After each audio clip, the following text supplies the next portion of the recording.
na yentoa so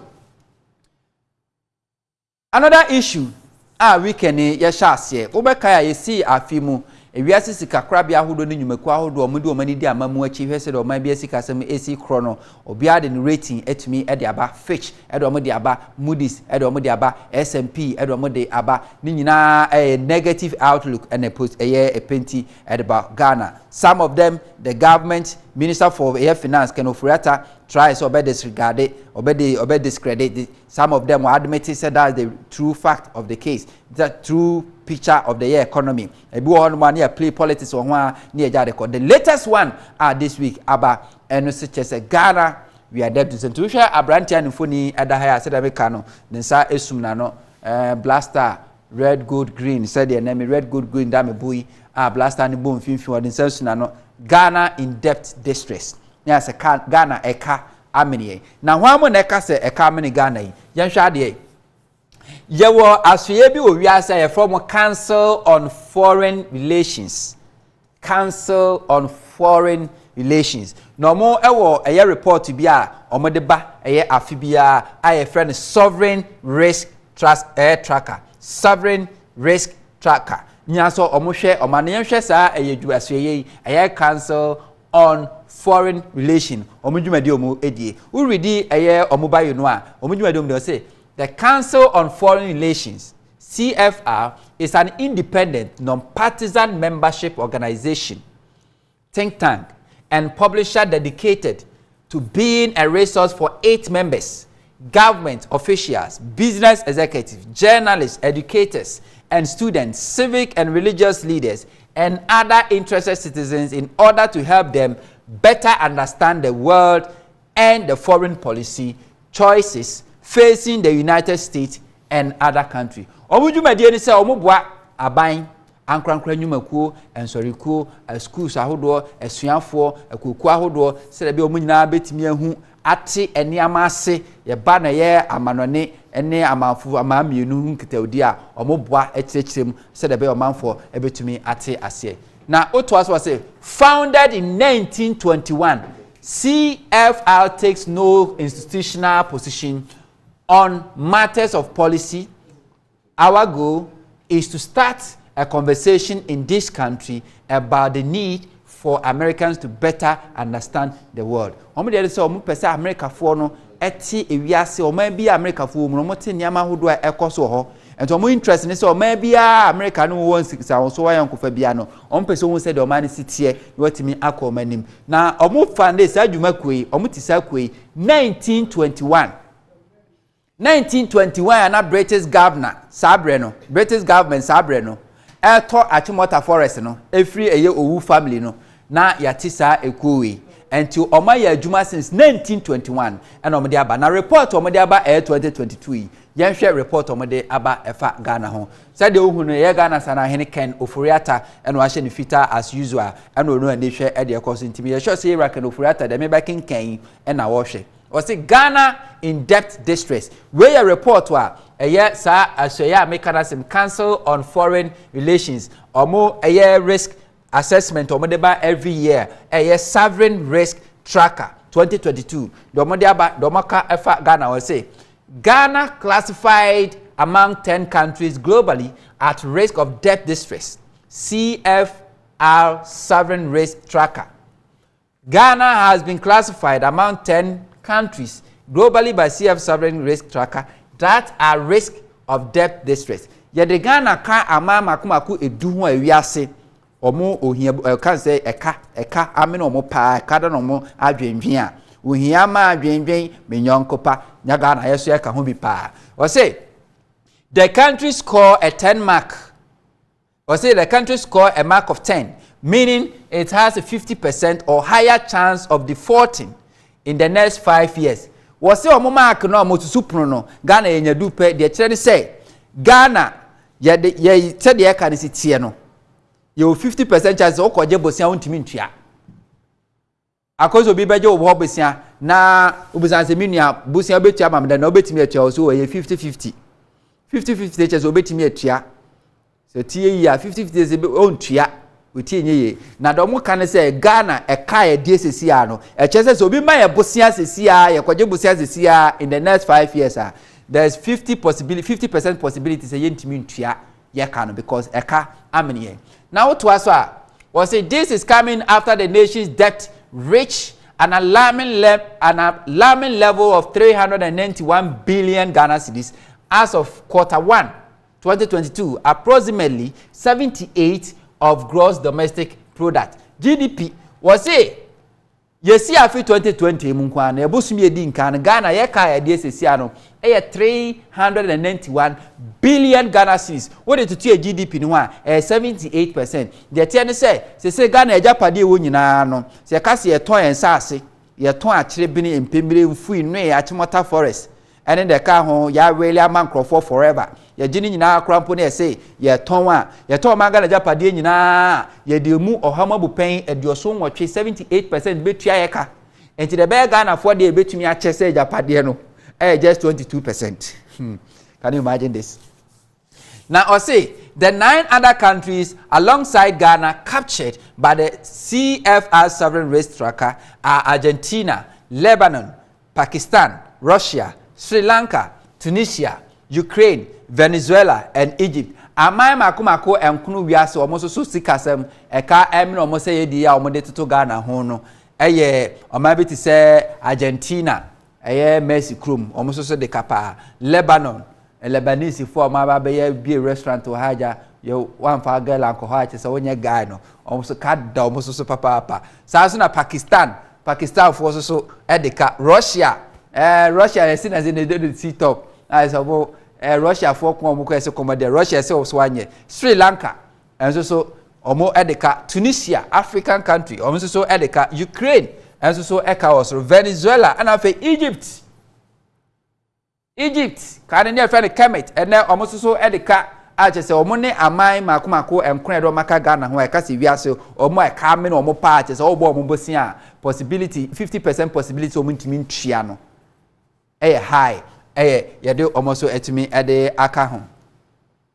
Was it the country score a mark of 10, meaning it has 50% higher chance of defaulting in the next 5 years? This is coming after Makan Wediama say Ghana's public debt stock remarkably shot up by 40.1 billion to 391.9 billion cedis as of the end of March 2022. The summary of economic and financial data by the Bank of Ghana has revealed. And to omu data, when you say omu tina America, omu tina baby no mo mutrim. We Bank of Ghana, Ghana sika krabia bad time. Omu ankasa nkunte boro omu data. Da hono omu faye. And it said, you see a film where busumi edi nkai January, February, March. Kwano eka Ghana buying the car eka hono na ye Ghana skai opepepe eduanan na chiri po baako 40.1 billion Ghana cedis. So within January to March 2022 no aban a national debt stock no by 40.1 billion Ghana cedis. And as at March na Ghana yeka idea no 391.9 billion. So what can so approximate here, which is for 398 because 397.9 billion or approximately now about 398 billion Ghana cedis as at March. And my room say April aba May and echo na wie can be a besa aka ho. Or see the increase in the debt is due largely to exchange rate fluctuation and to some extent borrowing from the domestic market. In the first quarter of 2022, the cedi assumed a free fall to the dollar, but its depreciation was halted in April 2022 following monetary measures by the Bank of Ghana. Or see the entire Canada cost and say, Bako exchange rate dollar to cedi 2 I'll carry cedi bebre na akwaje dollar baako no eno ka obi afi domestic borrowing essence say ya ban no ko international marketer no ko pebo sia ya mfa ama no and they say the sika krabia wo Ghana hana na ban ne bob sia essence o kwa ama no so ko pesika ye say ye kan say ye sheet nye ye records nye omuntimi ntua enti wo ba Ghana ha si abana dana ni na fei sika korabea no omo mu sika na ban ne bobosia ene ka ho bi na ma ye ka na hwire akosoro enti o say domestic market as say na borrowing from the domestic market na ban ne edi free ni nyina aka ho bi afi free for to see the city to free for city depreciation eno so etimi akoso na o chese ye see April mu de ase April no no ase city no edi stabilize kakra yes city no ye see April no ejina between 7.5 7.5 and say ya won sesa edge no ho ene eye asweye omode aba o say however in relation to the gross domestic product of the country the debt was estimated at 78%. This is slightly lower than the 80% recorded in December 2021. What say? Uwe ye kaya dia after 2021 December no na your debt to a national GDP no 80%. Na nse sabre ye 2021 December abusu betwa to no na ye ton manga na japade nyina ye de homa bopen de otwe ne betwa ye ka na ka 20% pene ne ache ba se si aro abedu 78% ene ye to ga na japade nyina including na Japan e-levy ye ton ni nyina ye de homa bopen e de osonwotwe na betwa yaka de aka no ne ache e de ama ye ho. According to the figures, the debt inched up by 20.5 billion in January 2022 and subsequently 19.7 billion in February. Omo report no omo data Free Bank of Ghana chese ye see afi 2022 mo no eye bosumi a edi nkan ye January bosume no ye ka no kosro eye Ghana sika opepepe aduonu achiriponum 20.5 billion ye do February ye di Valentine enkrofo kire odo flower ne ho nkro no ba no ye ka ne sa shuti 19.7 billion Ghana cedis. Well, see, in terms of the domestic debt, it went up by 8 billion in the first quarter of 2022 to 189.9 billion in March 2021. This is equivalent to 37.8% of GDP. Well, see, a babosi abane bo Ghana hasi a domestic kaka abane do Ghana hasi no. E bamwa ofa o chese e kosro ohama bupen e 8 billion. Saa bosumi mienu nkwa no bosia abaje ka abambe de companies kakra bia ho koje bosia no but 8 billion Ghana cedis first quarter no a chese nti ye ka edin domestically no kosoro kodu 189.9 billion approximately which is 190 billion Ghana cedis in March 2021 ofa ye ka ede locally domestic debt ka ede no a 37.8% to our national GDP. And to say ne to Ghana japade nyina sika krabia hodo e wo Ghana o mabo Ghana ban ka no. Se to Ghana japade nyina ye de homa bopen aduasa enso ne achiripon wotwe na ebetu omoka. We ye ka ye de e wo Ghana. Enti eno no. Also the external component of the total public debt shoot up by 228.4 billion to 201.9 billion in March 2022 from 28.1 billion in December 2022. What's the year no? December afi atwa mun bosumi na atwa to no. Ye kan hwiri. Ye kan hwiri from 28.4 billion ekokodu 201.9 billion in March.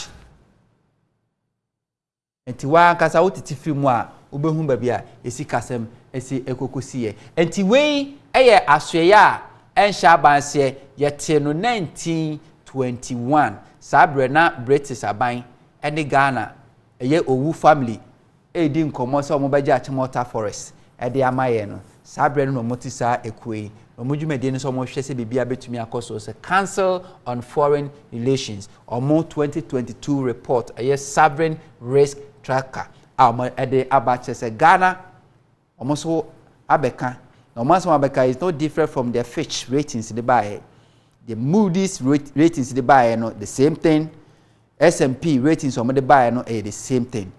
The fundamental truth is say Ghana we are in debt distress na say eka amni omayi but sure say coming omayi if indeed Ghana is broke how come MPP a ruling party echo election elected just regional executives. People were spending as much as 800,000 Ghana cedis. Those some of the least bidders. when people were paying 7,000 to each delegate, 10,000 Ghana cedis to each delegate. If the country is broke, how come say the element of government element in this country are so filthy rich? So filthy rich, giving this huge sum of money. Where did they gather money from? If indeed Ghana is broke, Ghana, as we speak, Omano, Bibia Chese, Fitch ratings, Moody's, S&P, NFA, a year sovereign risk track a year United say Ghana is broke a car amini. And now Minuka say, Winim, national service personnel or threatening demonstration, strike and demonstration for arrears, a bind omuka untriae. NABCO and so threatening a demonstration say enkosi June 10. Sabai am for almost 7-month arrears. So 7 months in ye NABCO for into capre. Almost mama up to June 10. Sabai first kana momwa they are hitting the street. They demonstrate. Don't forget see a film February demonstrating over the same unpaid allowance or say the momo. Now they are threatening another demonstration on 10 of June. Sabai am for momwa ombeko theater. Teacher trainee alawa is in arrears. Nursing trainee alawa is in arrears. National Health Insurance Scheme Fund. Sika was said the common as we speak, government owns National Health Insurance Scheme with a tune over 2 billion Ghana cedis. Now no 50 million per and buying the common. As we speak, Parliament resume here no. According to Chamehene, Onmunyan for back when say, ye see a few no. Aban for taku arasa simple kwa parliament so mo fa no mujuma enti omo kra the suppliers ka enti parliament so edika because ika bia entumi enkoye. School feeding program caterers, government own them. District assembly common fund, we owe them. MP's common fund, ye do omoka. All the statutory payment was a government is obliged to pay a car and you make ni asoya hodwa bana say they say brano also this kind of call because emra etechiri offer National Levy Insurance Act na say wunya this kind of tumwa as a minister of finance no who was saying 30 days.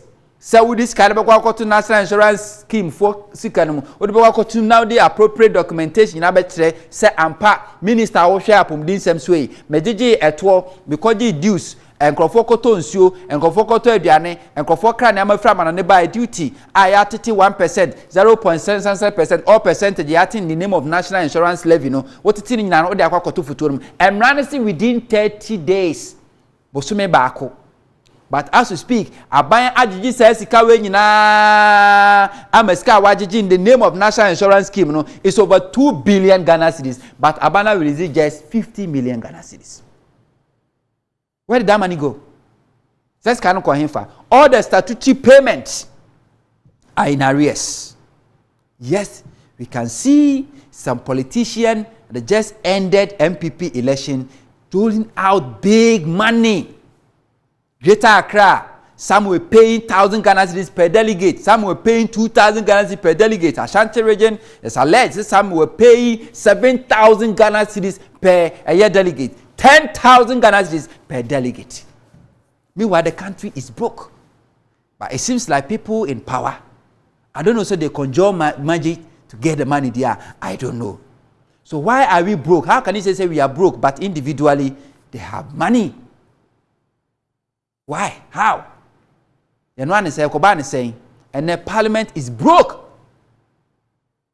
I don't know the history of parliament, but many fear dear media Amanyosem. This is the first time I met it says for over 5 months. January, February, March, April, May. 5 months. Government and release it teku so monfa enyo homajuma. And the parliament is broke. So, Yamfa says that parliament, when we use prepaid, electricity prepaid, there will be no light. Yes, when we use prepaid, there will be no light. So, when we use a Ghana water meter, there will be no light. There will be no water for them. But essence or mono, because the postpaid, when we use Sugumuntino, and it's a parliament electricity car, and it means the country is broke. How can we fight corruption when we still pay this huge sum of money to delegate just to endorse us say may party officials. Now mo be endorse mu we na be party official. Won't to me as we know. Won't to me as a regional secretary all the regional executives for mo government appointees. We don't pay you say because I'm your regional executive. So where do you get that money from? Munya says can himfa. Who is going to pay that money? Is it going to be paid from air taxpayers' money and from back door there to media call? Ni nyina can be there be do something doing. So Ghana, we have to be very careful. Already finance minister can say IMF they never call IMF. It could be good, it could be wrong. The minister could be right, it could be wrong. But here be kwa anasiam kono ebe ne betu ache, but this is the state Ghana iwomu, and all the statutory payments means small bill. National insurance scheme is in arrears. Teacher trainee alawa is in arrears. Nursing trainee alawa is in arrears. NAPCO is in arrears. National service is in arrears. MP's common fund is in arrears. A year district assembly common funds in arrears. School feeding caterers or musica is in arrears. All the statutory payments are in arrears. This is the state of Ghana.